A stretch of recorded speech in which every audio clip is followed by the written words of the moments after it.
The summer is long. Oh, God. Just like the days. Just like everything. Everything is... Speak for yourself.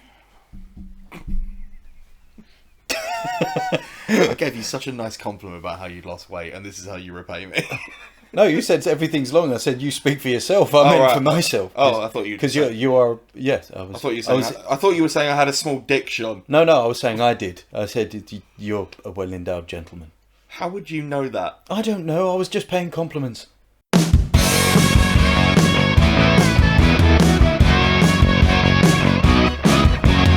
up. Shut up. Shut up. Shut up. Shut up. Shut up. Shut up and answer the question. Shut up. Shut up. Shut up. Shut up. Shut up. Shut up.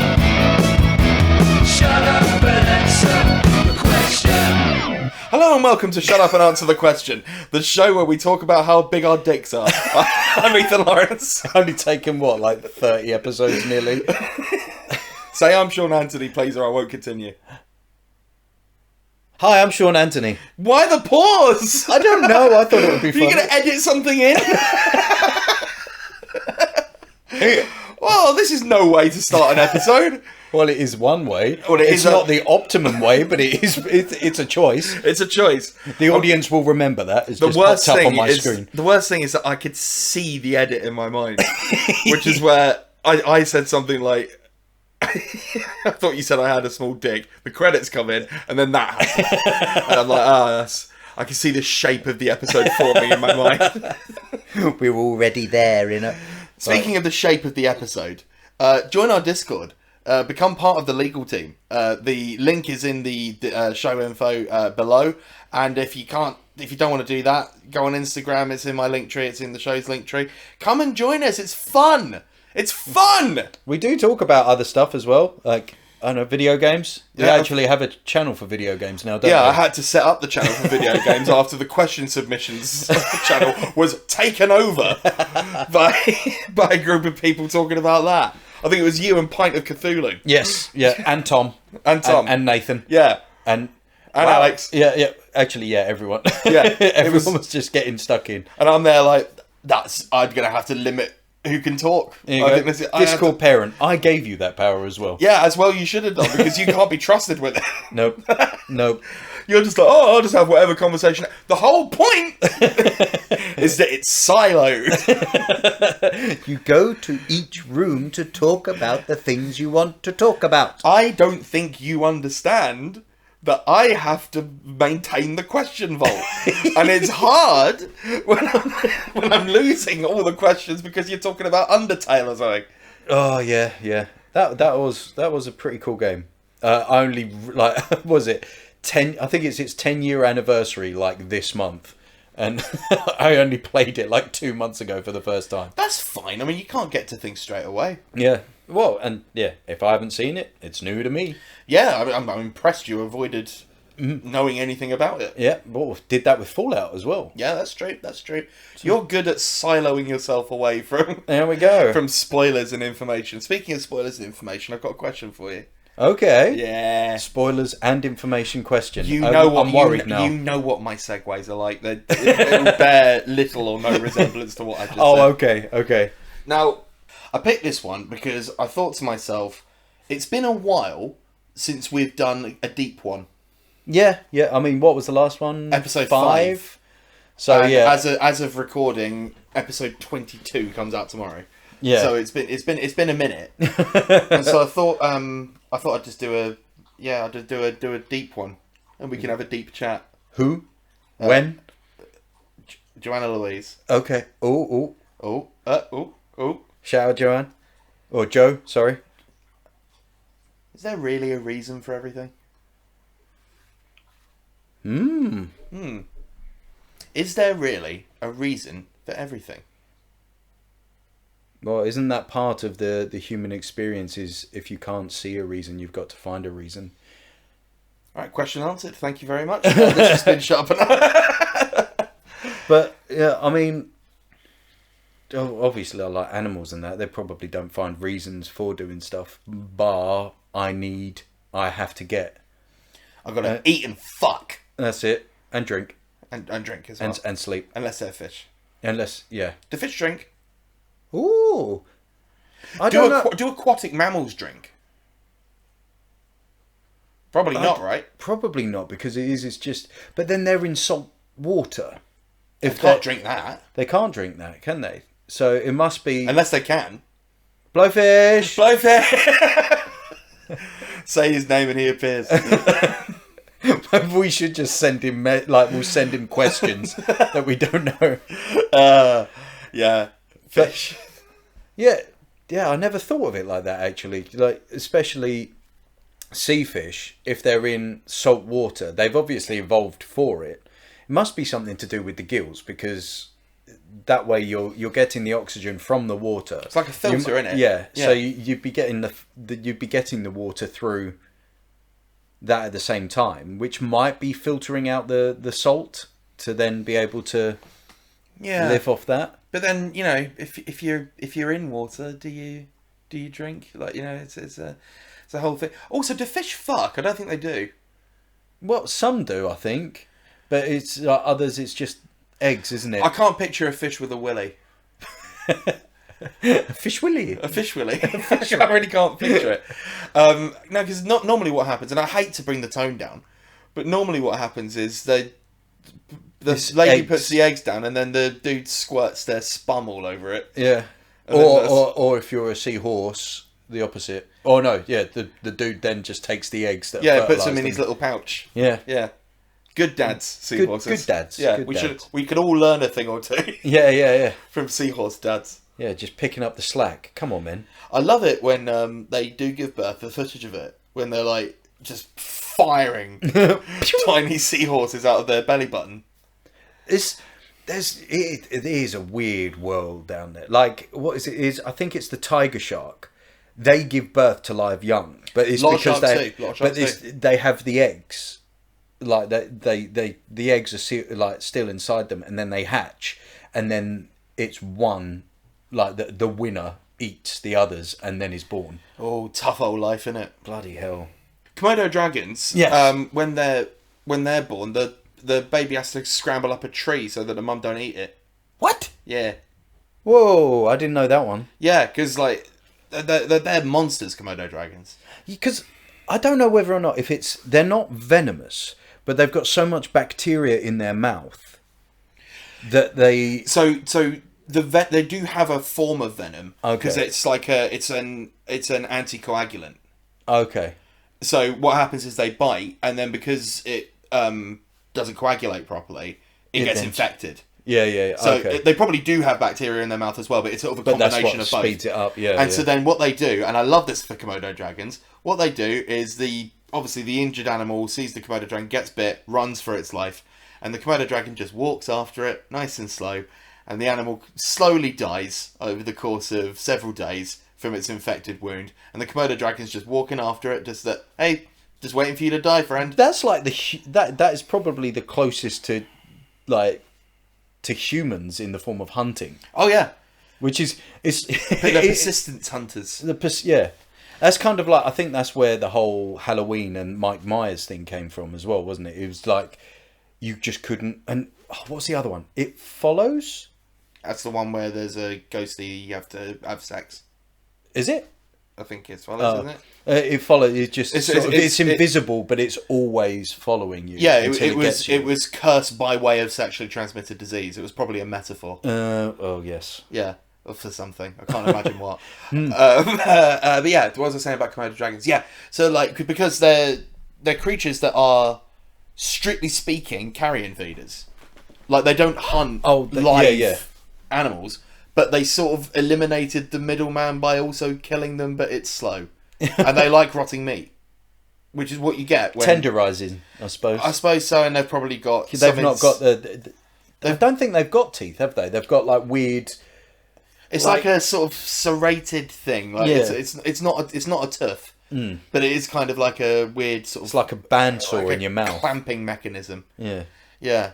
I shouldn't like to meet a Komodo dragon. No. Oh well, they comes up a lot, but yeah, Colchester Zoo has them. I've seen them. I just wouldn't like to meet one. Oh yeah. Like, I'm happy to look at them from behind a pane of reinforced glass.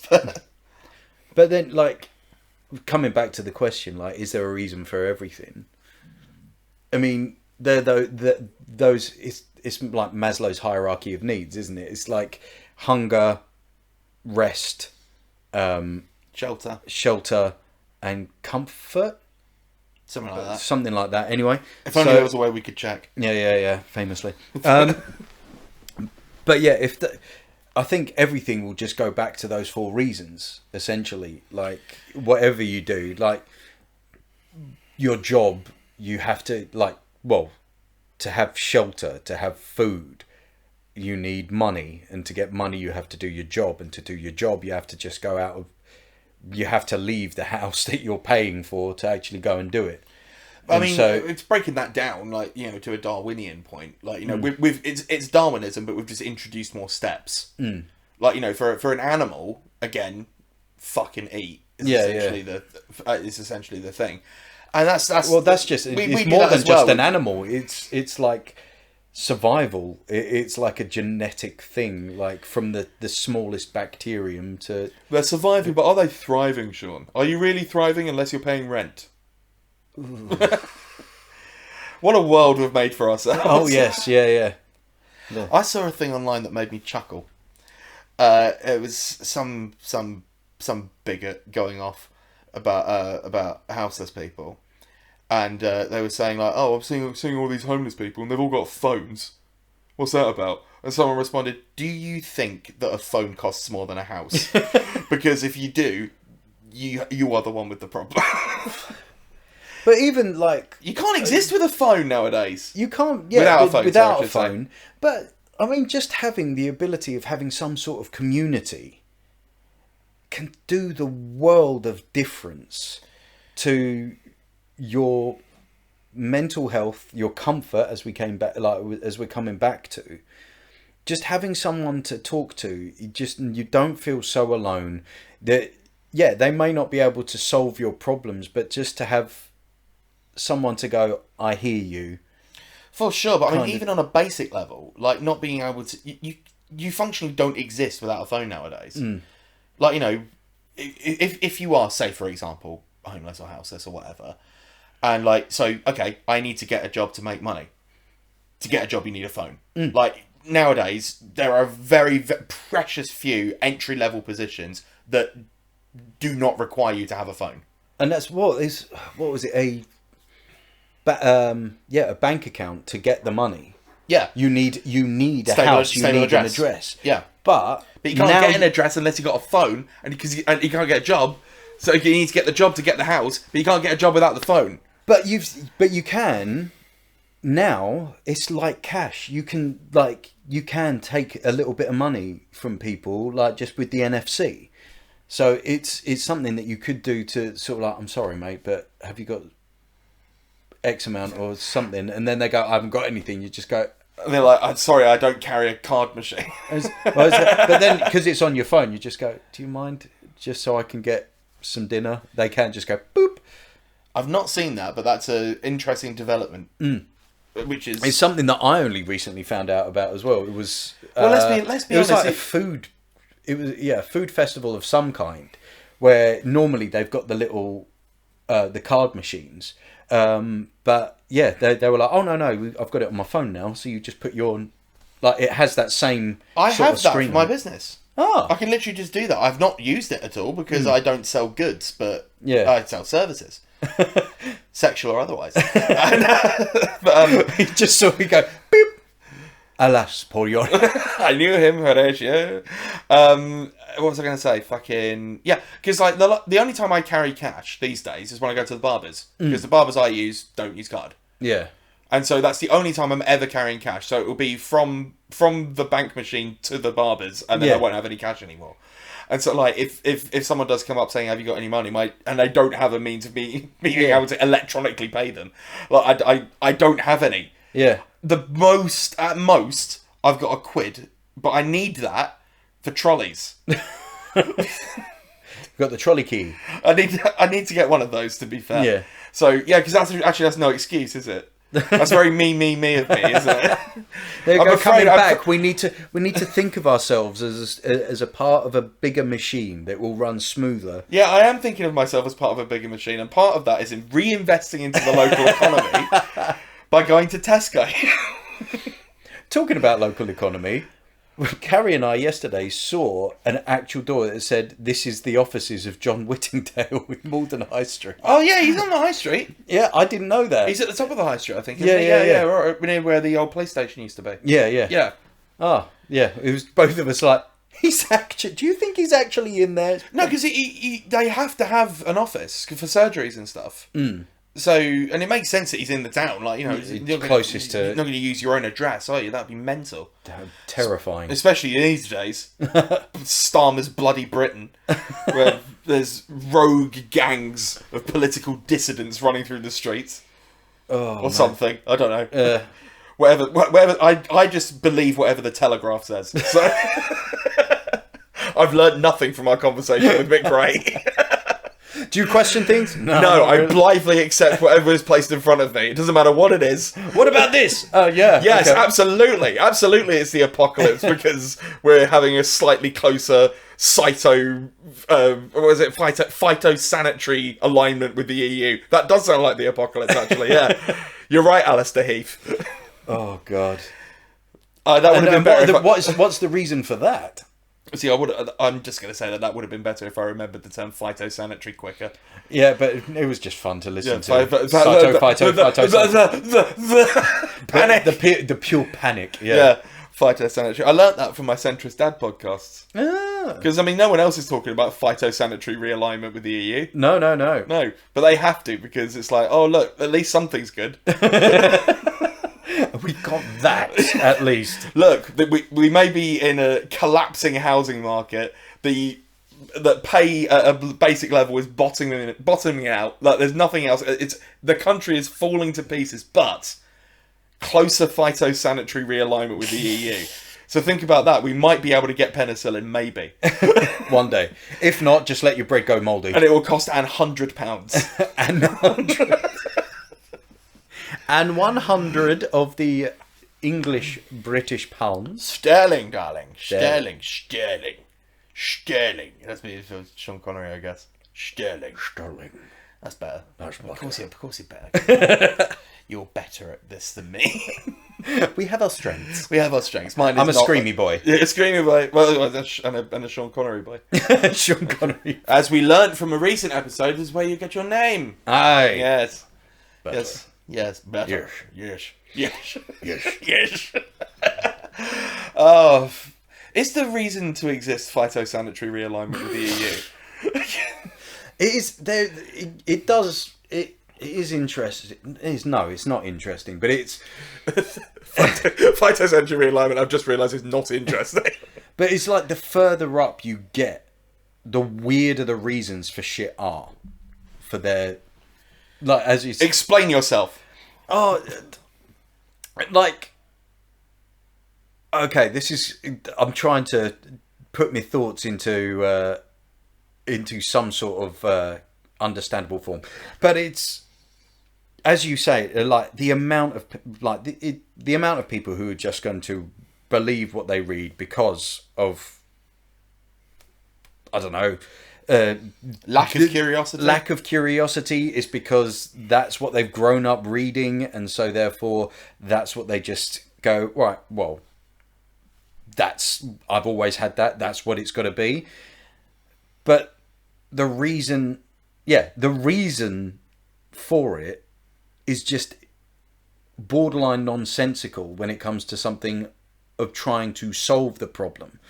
And I think when there are problems that do need to be solved, it is there is a need to really understand the reason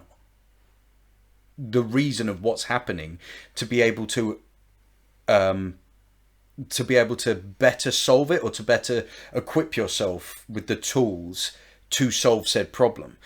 But then there's so much sort of, I don't know, people who are invested in not solving that problem so much that they would rather spend more money to keep things as they are than to. I see what you mean. I think I'm with you now. If that, yeah, sorry, it was. No, I know, I'm it was a with you. long walk for a short drink of water, but it was Essentially, things are bad because a certain class of people, upper class, have decided that this is how things are, and they will hold on to that rubric, to that hierarchy, even if it defies logical sense. yeah, like it would essentially cost 10 times more, let's say, to keep things as they are, and they could essentially be saving more money, but it gives more power to.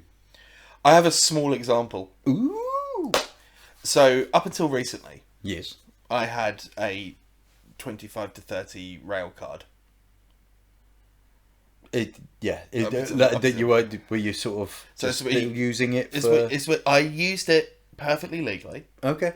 I bought my last one on the 27th of September, which was the day before my birthday. Yeah. So my last day of being 30. So technically it was legal. Okay, cool. Because I bought it at a time. They're not going to check. Yeah. They bought it at a time. I don't have it now. I have the other travel card now. Yeah. But the reason why I bring this up, when I need to travel for work, by and large, if it's really far away, they'll usually stick me on a train. Every single time I say to them, I have a travel card. It will get a third off. Do we want to implement that? And every single time the answer is no. And the reason for that is because something accounts. And it's like, but I'm saving you money. And they're like, no, you're not. Because if we spend more money, we spend less money. And I'm like, that doesn't... What? Yeah. What was it recently? It was sort of. I was talking to someone about their flights. Like just for work, they need to go. They need to fly some places, and he goes to Skyscanner, finds the cheapest ticket or like the cheapest plane ticket, and goes, right, okay, we'll go. I know, Ryanair, EasyJet, sort of. I'm happy to do that. That will save us money. Like saves the company money. That will save us money. Now, no, we go with this airline each time, and we use the American Express. I'm just going to say just because I know that there's the air miles there, and so we use the American Express, and then that means the executives can then get free air miles. Yeah, I mean, the company probably has some kind of bog off deal going on with the airline anyway. But it's sort of like, oh yeah, but I can save you money now. It's like, yeah, but then we don't get things later on. So long term thinking, but not for the little man. No. For the big man. For the big man. What's your reason for existing? I don't know. Cool. I think I'm just to be a hub of panic and exhaustion Well, around everyone else. I am realising that this question is actually really not that dissimilar to why. Yeah. It's basically just why, but with more words. Well, why is what is the reason for? So yeah. I mean, we're revisiting why. Do you know what? I picked a bad question. You know, it's a good question. I'm gonna hold my hands up. It is a good question because it looks into like when you're thinking of what is the reason for. It's again, there are multiple reasons for different things instead of just going why, which can just be distilled down over and over and over again into maybe 1 to 2 answers. There's a reason for each little thing.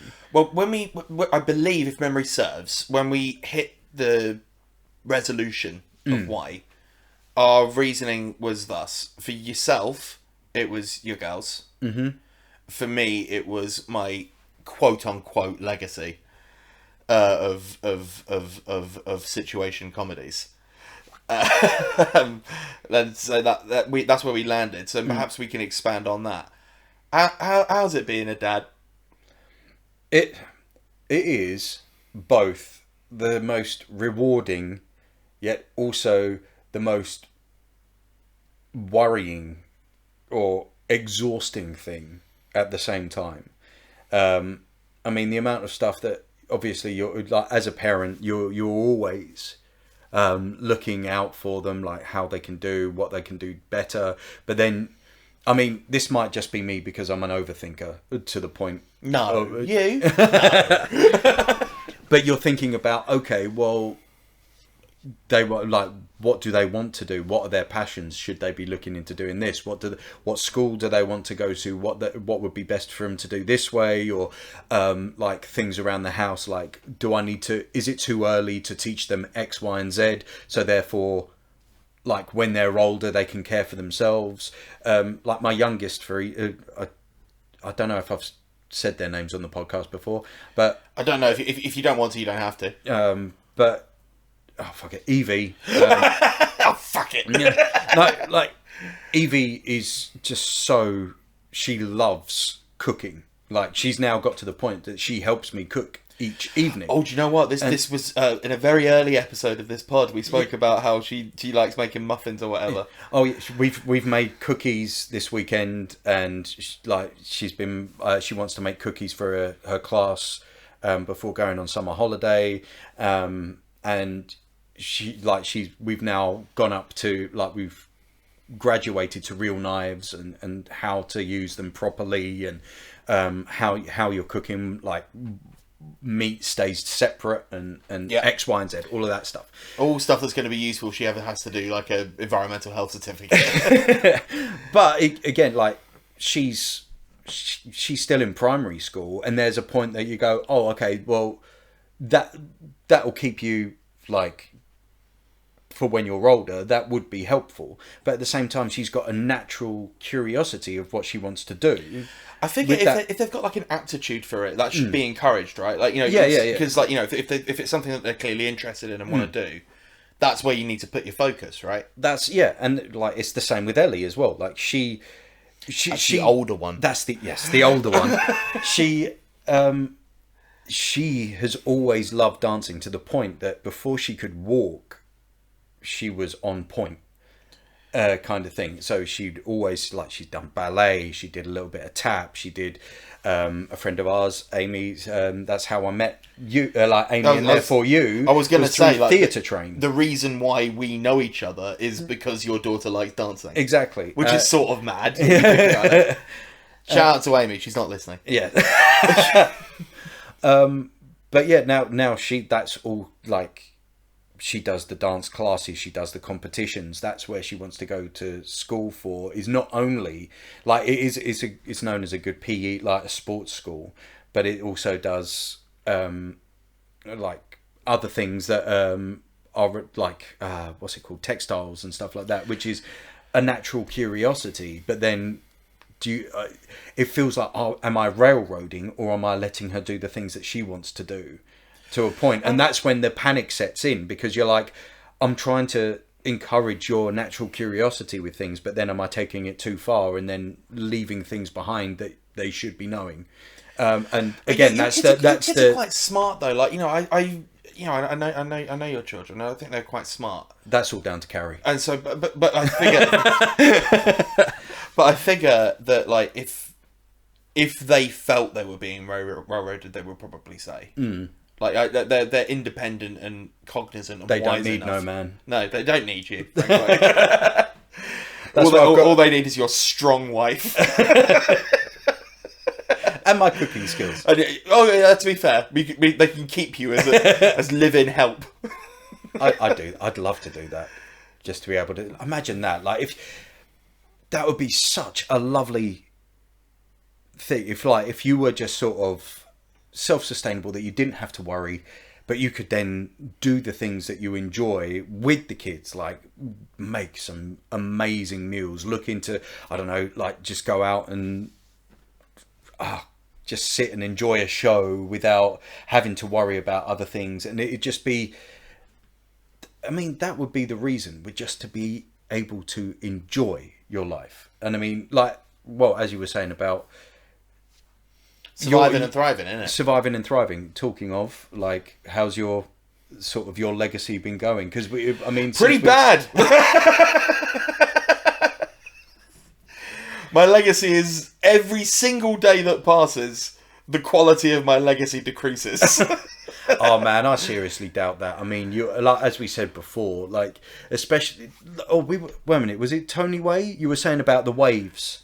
They're coming up, and then you had the wave of the bad education. Then you had like afterlife, and at the moment you've got your horrible histories, and as we've like said before, and I mean, I've got to show you the video of Harry. Yes, as well. we had Harry Hayes on the podcast. I don't know if that's out yet, but obviously she's. I say obviously, maybe people don't watch it, maybe they don't know.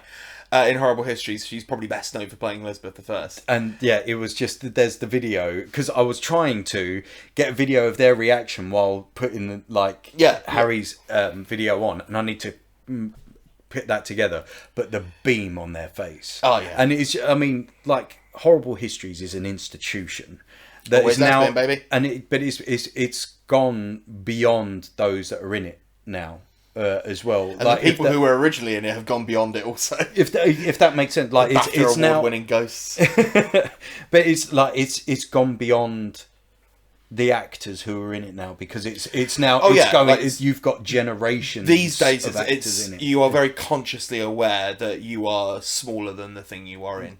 But I mean, the history of that show and what it can build for the people that are in it.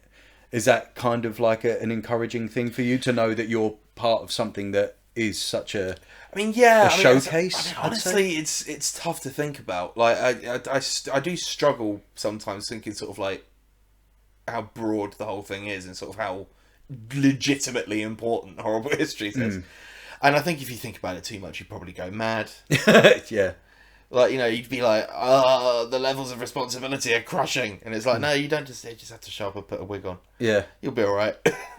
And, like, it also comes down to, like, the reason, as we've said many times before, for this podcast is you need levity.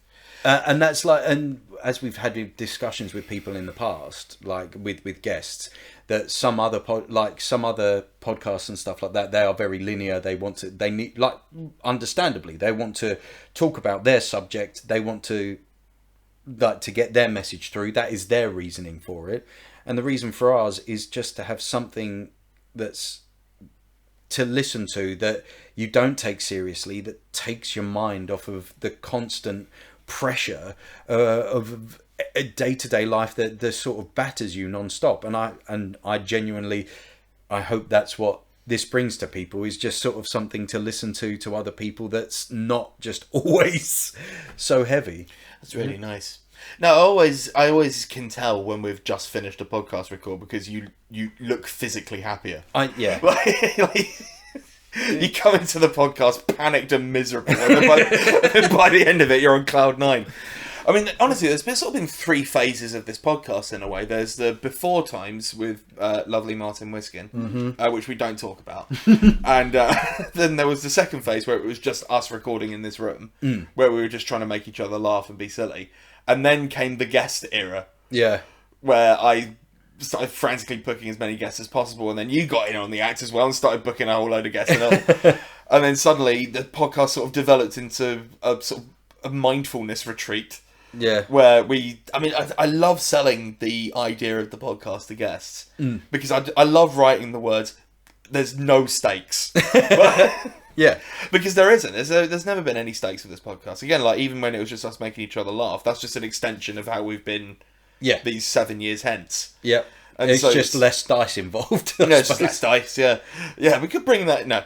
But then with the guests, it's like, again, trying to sell it to people by sort of like saying, this isn't like a typical interview, right?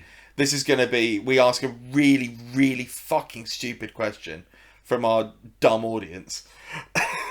But please don't sue us. Join the Discord. And then that sort of spirals off into whatever. Like, the amount of times I'm listening back to a guest episode and chuckling heartily at the fact that at some point, even the guest, God bless him, recognises that there's structure. And it's like, please can we go back to the question? And then one or both of us will be like, no. No, something else. I love our podcast. Me too. Maybe that's the reason. My reason for living. Now we have the podcast. Now I have the podcast. So if you're enjoying it, please send it to other people who you think might like it. Like and subscribe. Give my... Oh, actually, by now, yeah, there is the YouTube channel probably up. Holy shit, yeah! Oh god, we actually need to redo the topic. We need to do the spikes. Apologies for the production meeting, but mid-pod production as you meeting. are listening to this, the YouTube has probably been up for, no joke, weeks. We've not mentioned it at all. Turns out, if this is our reason for existing, we're bad at it. We're just too involved in just sort of the moment. So, well, I was obsessed with the Discord, and now I need to get obsessed with the YouTube. yeah. Basically, if you don't know, but you probably should, because we're going to redo the outro Yeah. after this, now that we've made that. If you've heard the spikes from here and out, you know this is the point when we realised we forgot. Maybe we'll release the spikes that we did as bonus content. We're starting a Patreon, and if you give us $5 a month, we'll let you hear the toppers that we did that are now completely redundant. Oh, the many fuck-ups. Oh god, it's hard running a podcast empire. There's so much stuff that you need to think about. Yeah. Oh my god, yeah. But basically, the YouTube, we're putting up the full episodes with video. Yeah. So obviously, we've been chopping up clips and stuff. But I think with the exception of one episode, we have video for all of them. Yes. So you can see what we look like when we're doing this. I'm not looking forward to that. I'm not looking forward to it because I know what's going to happen because I have resting board face. Oh, yeah. And so what's going to be happening is that there's going to be loads of comments saying, Sean's saying something really cool and interesting, and Ethan looks like he wants to kill himself. I feel like the same, though. Like, because I'm listening, but I'm trying to picture what you're saying. Yeah. And so I look out into the distance. Yeah, I notice you look there. And I look over there because I'm just trying to picture it in my head. Over there is a chair with a bag on it. So I feel like I have the opposite of aphantasia. Sort of like literally every second. Fantasia. Sort of, yeah. Yeah. That's what the A means, isn't it? Is that copyright? No, it can't be. It's over 100, right? It's the Hall of the Old King. Yeah. Unless Alton Towers have copyrighted it recently. Don't sue us, Alton Towers. But yeah, no, I get what you mean because I'm listening to you intently, but I'm not conscious of the camera. Yeah. Like when because I'm not performing for it. Normally, I'm performing for the camera and I'm being very show-offy. But, like, in this case, I forget that it's there because I'm enjoying the conversation. But also, I recognise that my enjoying the conversation face looks like I'm not enjoying the conversation. So, before anyone says anything... Although, they're not going to listen to this episode first, are they? Sorry, watch this episode first. There's an option, but by this point, by the time this episode's come out, it's probably... We're pivoting to video, is what I'm saying. Just in case. I think you can do that on Spotify. That's for a production meeting later. Yep, later on. But it was like I think it came. It was a thought that popped into my head while we were chatting with Peter when you said it's like Peter Austin. That episode's not out yet. Yeah. But we live in such a weird time. By the time this is out, it's probably been released. Maybe. But he was saying like. When you said at the start, you can swear if you want. And then he said, oh, that's good then. I don't have to worry. And it's like, by saying you can swear, it doesn't mean that you have to. But it does sort of take that shield away. It drops the filter. So you don't have to then think about, like, oh, sorry, kind of thing. We're not quoted at by Ofcom. No, but one of the things that I didn't consciously do this. It just started happening naturally. That I realised that as a producer on this show, I need to make sure that the guest is okay. And like again, that wasn't sort of like a conscious thing. I'm not like babying them or like running around being mummy. Mummy. Mummy. Like, are you about here? Mummy, only sit here now. But like, I'm conscious that the guest A should be enjoying themselves, and B should feel safe. and like, you know, able to talk. And again, I think the structure of the show really helps that. Like the fact, I love that this was supposed to be a question about the reason for everything. We're just talking about how great our show is. Well, but, it's not how great it like. It's why we enjoy it, and I think it goes back to your enjoyment point, doesn't it? That's what life's for. Life's for living. Yeah, and I think it is so easy to get bogged down in the problems, and like especially when you're looking at the news and stuff like that all day, every day. It's like this is a reason to panic because that's what sells. And so they like even to the point now where like what it used to be, like you'd have some bad stuff and then you'd have a funny thing at the end, just to sort of like here's a weasel on a skateboard. Yeah. But it's not even that now. It's just, and you get it beamed, and I apologise. My phone probably went off a couple of times. I didn't hear it. It like you do just get news things just going. Oh yeah, this disaster's happened. This disaster's happened, and you'll never get like back in the 1940s. I think it was where it's like today nothing happened. It's because probably the whole 50s. world, quite a lot of was happening in the 40s. Yeah. For half of it, there was I don't know if you've heard about this. There was a world war. Oh, okay. That's new. I've got to read into that. Yeah, for about half of it. Oh, bloody hell, for a couple of years then. Yeah. Well, 7 in total and 5 in the 40s. Oh, okay. Yeah. And who's that between? The clue's in the name, really. So it was the world. The world, it was a world war. Oh, okay. All against all. It wasn't all. It was all v all. Shirts v skins. It's like Civ 6. You had Gandhi dropping bombs. Oh, I love that was a programming error and then they just kept it. Yeah. It's so funny. That was, yeah. Oh. Was it? Yeah, because if he got more, because he was already at such a low level of aggravation, but if you did something to him to make it drop below 0 because of the coding, it then went to beyond max, wasn't it? It overclocked. Yeah. So, because obviously they were working with like, you know, really limited amounts of data. Like, you know, it wouldn't happen now, but like, it would overclock Gandhi and he'd become this righteous warlord. And then you're like, okay, yeah, so we're making you extra nice. We're going to offer you an extra peaceful offer. Oh, okay, you pissed him. Bombs! Bombs. And that's just, it's just become the meme of Civ. Although I haven't played since Civ 5, so I don't know how much the games have changed. But I tinkered with Civ 6, but Civ 5's the best one. I can't, I've not let myself. It's kind of like why I don't let myself play World of Warcraft as well. Just because it's that kind of game that I do lose time. Like, you don't realise how much it's been. We've spoken about games like this before, where like it's that one more go mentality. Yeah, like it's brilliant design and it is horrible. Like it's psychologically damaging. Like just being pummeled by a game, going, "Oh, just one more go, just give it a go." Like, and then your brain is like, "Oh, it won't take one. It's only one." I think I spoke about this with former guest of the show, Harry Bowles. Had us on his podcast, Nerds Against Normality. Check it out. Fantastic. And it was when I was speaking about The Binding of Isaac, where I was saying that game has such great balance because the runs are just long enough that you feel like you're getting a decent chunk of game, but short enough so that if you fail, you've still got the ability to, you still feel like you can go again. Yeah.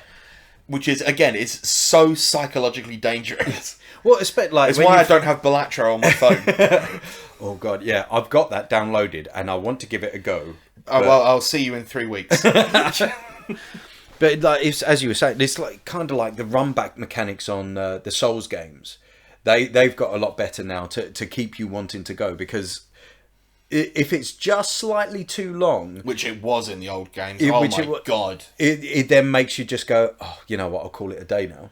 Like, but with Elden Ring, they've got graces just outside the boss door. So you can just go, look, just one more. Right, just one I'm more. going to bang my head against this one more time. I will take down Margit this time. So, which is really interesting, like, the research into game design as well, and which I suppose is everything, is the psychology into stuff to see when people are going to go, oh, one more, okay, fuck it, and then they know where that is. There's a fella who works for Second Wind, formerly the gang from The Escapist, before that went all tits up.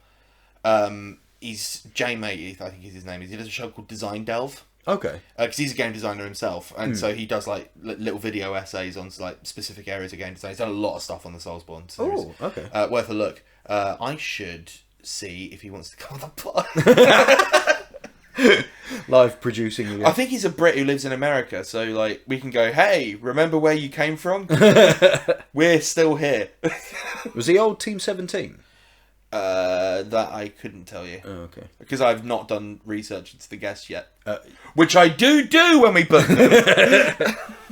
But yes, Me anyway, frantically reading Wikipedia being like, shit! And if they're not on Wikipedia being like, even more shit! I'm having to go onto a wiki. Like a fucking, like a wiki. A fan wiki. A fan wiki. I had to do that for Peter Austin. Oh, blood. I had to go on Yogscast Wiki. How's that fair to me to have on the day, in a way? How's that fair to Peter? How's that fair to Peter Austin? Tiny Peter. Legend. That episode's not even out yet. That was a good one. We're going to have to put that episode out before this one now, because we've referenced it so much. We will. Will we? There's no way we're going to remember. No. No. Well, that's I'll something try. to look forward to. Yeah. And hey, if you're also looking for something to look forward to, we reveal our guests in the Discord. Oh, yes, which we you do. can join if you click on the link in the show notes, or if Totally you go onto- optional though. They're not they're spoiler. Yeah, blocks. they're spoiler covered, and they always will be, because we did a poll, didn't we? Where we were like, do you want to know or do you not want to know? And then I came up with a genius idea. How about both? Secret. How about yes? Secret third way. But yeah, you can join the Discord and find out about our upcoming guests and what we're doing. So yeah, do that. But yeah, come back to the we're reason. we're sort of landing into plug territory, so I figure we should probably wrap the question up. Also, it's been 47 minutes. Oh, blimey. Okay, yeah, sorry everyone. Yep. Yeah, we got a bit lost there. Got a bit lost in the south. So, whereas it was an interesting one because obviously it's very similar to why, but it became quite personal for us on the reasons why we do stuff, but also the reason why we wanted to do this podcast. Really, The reason to live is to enjoy. To have fun. And I must say, Sean, I'm gassing us up again, but I'm going to say it. When I do my little weekly plan, put together my little weekly plan, and I see that there's a pod record on there, I smile. Yeah. Because I'm like, that's going to be a nice break in the week. It is. Where I can just... Not switch off is the wrong word, because I'm, I am actually, like, paying attention. but like, not switch off, but like, it's an opportunity for me to be like, okay, there's no pressure, there's no stakes, especially JTB record. I come over to your house, we talk shit for a bit, Carrie's sometimes here, there's a dog. It's just calm, and I'm like, this is a good way to spend a Wednesday. It's Wednesday, my dudes. Yeah. And it is... Remember that? Oh, Remember flashback memes. R.I.P. Vine. Yes. But And that's the reason to exist. Vine compilations. Go check out your local Vine compilation. grapes maybe. There was some good shit. Ivy. Yeah, oh yeah. I see what you're doing. You're punning me. Oh yes. I've been punned. Yeah, you can't beat a good pun. Naked and afraid. Maybe that's what the reason to live is. Puns. Let's end with a joke. Here's one for you. Oh. So this frog, right? This frog goes into the bank. Goes up to the teller. And she's got a name tag on, Sean. She's called Patricia Whack, right? And the frog goes up and he says, I'd like a loan. And the Patricia Whack goes, you're a frog? And the frog goes, nevertheless, I want a loan. My name is Kermit Jagger, and I want a loan. And Patricia Whack says, I'm not sure if we can provide loans to frogs. And Kermit Jagger says to her, she said, I know the manager, and he'll know my name, and he'll especially know me from this. And he pulls out a little pink elephant. Just a little pink elephant figurine. And Patricia Whack goes, oh, what's that all about? And Kermit Jagger, the frog, says to Patricia Whack, you go to your manager now, tell him that Kermit Jagger's at the front and show him this, and he'll know what it's all about, and I'll get my loan. Don't you worry about that. So Patricia Whack, she goes back deep into the bank to find the manager. Gets to the manager and she goes, hi manager. And the manager goes, hello Patricia Whack, how can I help you? And she says, well, there's a frog. There's a frog at the front. He's called Kermit Jagger, and he gave me this little pink elephant. He wants a loan. I don't even know what this is. And do you know what the bank manager said? He said, "It's a knick-knack, pattywhack. Give the frog a loan. His old man's a Rolling Stone." That was a good one. Thank you. Credits! Thank you for listening to Shut Up and Answer the Question. I am Sean Antony at Sean Antony everywhere and Loudmouth Gaming on YouTube, and my co-host is Ethan Lawrence, Ethan D. Lawrence everywhere. If you want to follow us, we are Shut Up and Answer Pod on Instagram, Shut Up Pod on TikTok, and we now have a YouTube channel. Subscribe to Shut Up and Answer the Question. Oh, that's weird saying that. If you have a question you would like us to answer, send it to shutuppod@yahoo.com or join the legal team on our Discord. The music was by Eyes on Legs and the artwork was by Kitsune Kei. Thanks Podbean for hosting us. Catch you later. Shut up and answer the question. Oh man, that was a. I was the whole time I was just sort of like, where are you going with this one? It's an old one, but I love a Shaggy Dog story. They're all good. They're all good.